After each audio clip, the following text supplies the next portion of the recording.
Continue with the igneous rock, the cooling rate and texture. So igneous rock can be classified based on their texture and juga based on their composition, the chemical composition. But we go through for the classification based on their texture. Okay. Alright, so kita tengok balik the difference between the intrusive and extrusive. How that the cooling rate will influence their texture.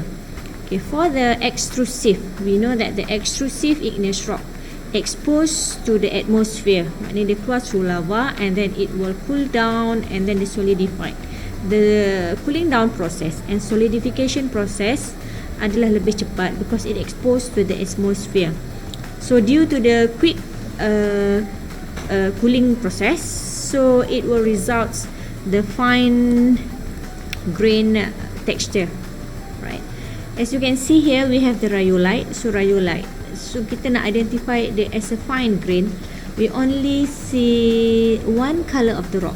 Okay, means that the particle is very fine. The arrangements dia till kita tak nampak any dotted yang color-color lain lah, except ini just like minimized, but it's dominated more than 95% in the same color. Okay, compared to intrusive. So intrusive located underneath the ground surface, deep down below the ground surface. So it will take longer time to cool down, and due to that, it will result to the coarse grain texture. So we have granite, for example, due to magma solidification. The coarse grain size, okay, you can see that the dotted black color. Alright, and then we have the light color combination, light and dark color here. So it indicates that this is the coarse grain size. Compared with the rhyolite, it's only have the one color, meaning that the particle is very fine, right? So that for the fine size, for the grain size, whether it fine ataupun coarse. Okay, so we go detail on the classification. So based on texture punya classifications, we have about 6 classification. Alright. Okay, so we go detail for the cooling rate and texture. So this is how the igneous rock been classified according to the texture. So about 6 texture we have. The first one is the glassy. Okay, so we have glassy texture produced by very rapid cooling process. Immediately all the particles yang mana going upwards from the magma, and then all the particles tu akan solidified quickly to become glassy texture. And then we have vesicular, containing tiny hole, voids, which is produced by the gas bubble that escape as a lava yang solidified. That one also for the extrusive. And we also have the pyroclastic, fragmentals, nampak dia macam fragmentals, also produced from the debris, dia punya debris from the ashes or from the lava the ejected during the volcanic eruption. There are few, kalau you nampak kat sini ada fragment. Okay, that is the pyroclastic, also the extrusive. And then we also have the epenitic, fine grain texture, okay, produced when lava cool quickly on earth's surface. Since kalau you tengok the color dia only in one color, meaning that the particles, the grain particle is fine. Okay, kalau you tengok the glassy juga also in a same color. Okay, the vesicular and the pyroclastic texture juga, the color is only one color. There is no combination more than one color. Alright, so that one also for the extrusive. Extrusive meaning that it cool from the lava. Then we have intrusive. Intrusive is from the magma yang cool down and then dia akan solid and crystallize. Dia akan membentuk crystallization, maknanya dia akan produce fine grain, texture of grain yang more coarser. Contoh we have purpuritic. Okay, purpuritic ni combinations of fine and coarse because the locations of the purpuritic ni normally dia dekat boundary antara nak masuk surface dengan boundary nak masuk ke underneath the ground surface. So it will slow cooling rate dulu and then slowly bila dia dapat keluar dia akan jadi rapid cooling rate. Okay, so that's why it composed of fine and coarse.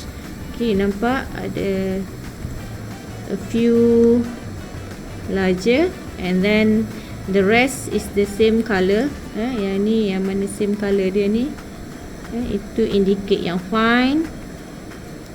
Yang mana yang nampak light sikit color ni tu indicate yang coarse. Okay, so and the last one we have paneritic. So paneritic is coarse grain size. So it produced from the magma that cools slowly at a certain depth and it have large grain size yang boleh ditengok. Kalau you nampak dia quite sekata. The distributions of the color of the batu, they have kat sini kalau you tengok ada dark color and light color. The distribution dia quite sekata. Alright, it's like a half dark color, half light color. So indicate that the punya texture adalah coarse. Okay, that's for the texture of the igneous rock. So this is the common example. Maksudnya bila saya kata common, when we are talking about glassy, normally is obsidian. Itu the name of the rock. Okay. When we are talking about the vesicular, normally scoria. The name of the rock. Epenitic, we have basalt. Paneritic, we have granite. Purpuritic andesite. Pyroclastic is normally tough. Okay, right. So this is the common rock. The common rock for each type of texture. Okay, now compositions of igneous rock. This one based on the compositions. Okay, so previously classification based on the texture. So but this one classification based on the composition.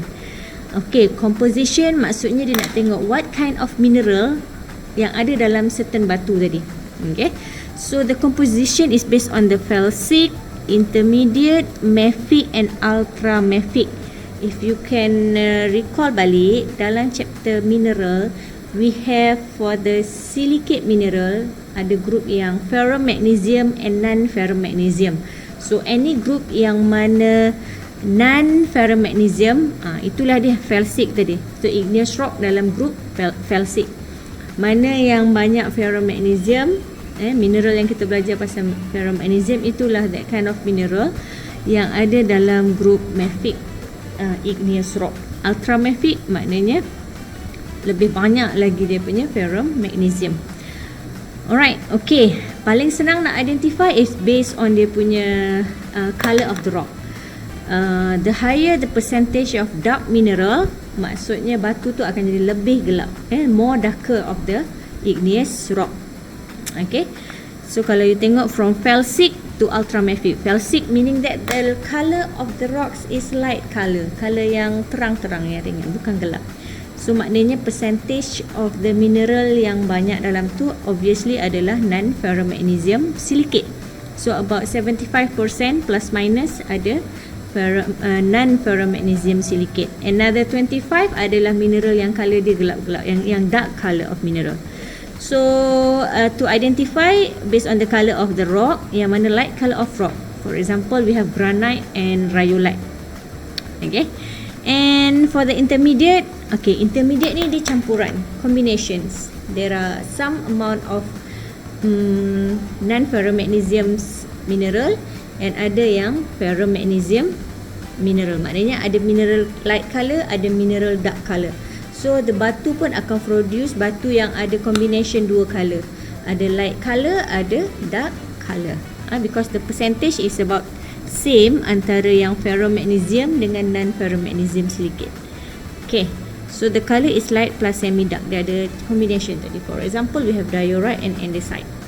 Okay, and then mafic. Bila kata masuk mafic, dia dah start. So the domination by the ferromagnesium silicate around 45 to 85. They still have other light color. Contohnya dia ada plagioclase feldspar. Feldspar ni mineral yang kalau dia indicate ada Ca, maknanya kalsium dia banyak. The color of the feldspar tu dia gelap, more to greyish color.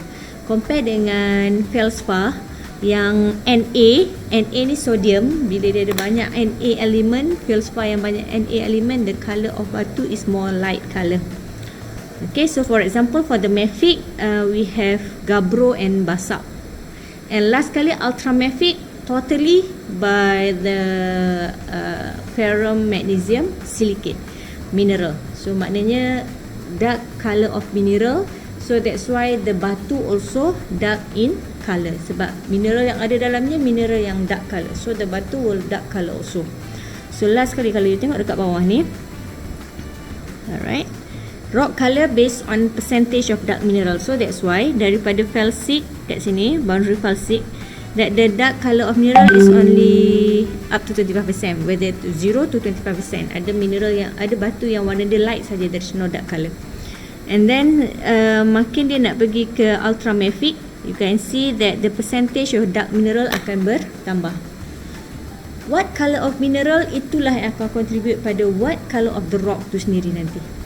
Okay, because rock formed by the minerals. Okay. Alright, so ini dia punya graph yang biasa kita akan nampak. So kalau kita tengok kat sini dalam kulang felsic ni, so mineral dia semua mineral yang light color. For feldspar light color, quartz, Na, okay, ni feldspar yang banyak sodium, Na. Muscovite ni light color, kecuali we have around 20% biotite and amphibole. Okay, so contoh macam granite dengan rhyolite, ni contoh warna dia. Kalau granite you tengok ada sikit dark color, so the dark color tu can be from biotite and daripada amphibole, yang the rest adalah from the like quartz and feldspar. Okay, bila kita pergi intermediate, alright, okay, it's about 40 to 50. Dia campuran. So kita ada yang gelap sikit kat sini, we have the light color dekat sini. Feldspar kat sini dia ada campuran Na dan juga Ca kat sini, dia tengah-tengah feldspar ni. Okay. And then mafic kat sini. Okay, bila masuk mafic maknanya combinations of ferromagnesium lebih banyak. Kat sini tengok amphibole memang warna gelap, pyroxene mineral yang gelap, and we have some amount around 30% feldspar, paleoglaze tapi yang rich dengan kalsium. Feldspar yang rich dengan kalsium, Ca rich ni, warna dia lebih gelap, warna mineral tu. So that's why dia dapat banyak dalam batu yang mafic ni. Contoh gabbro dengan basalt. And last kali ultramafic. Okay, ultramafic you tengok dekat sini totally 80% lah, 85%. Sikit ni je yang ada feldspar sikit. Yang lain semua adalah ferromagnesium silicate, like olivine, pyroxene ni semua mineral yang dark in color. Alright, so normally dia akan contribute to the color of the batu is peridotite and dark green, and comatite. Comatite ni rare punya batu, jarang kita jumpa. Okay, so ini the Bowen reaction series. Series nak tengok the crystallization of magma, penghasilan, penyejukan, solidification dan juga cooling process, and then dia akan crystallize. Crystallize tu pembentukan kristal yang menyebabkan terbentuknya tekstur pada fine ataupun coarse tadi. So bila according to the Bowen reaction, okay, yang mana first silicate mineral yang akan crystallize dulu adalah yang mana? Ferromagnesium. Yang ultramafic ni. Okay, from the high temperature dia akan cool down ke low temperature. Since dia adalah high temperature, dia akan crystallize dulu. Okay. And then those yang mana felsic, yang mana felsic non ferromagnesium silicate, dia akan crystallize paling lambat sekali. Okay. Okay, and this is the summary and the classification of igneous rock based on composition. You boleh tengok summary. Okay, yang ke atas ni dia punya mineral composition, yang kat tepi ni dia punya texture. So dia adalah bagi example. This is the common example sebenarnya, the common example. Okay, that's all for the igneous rock. Thank you.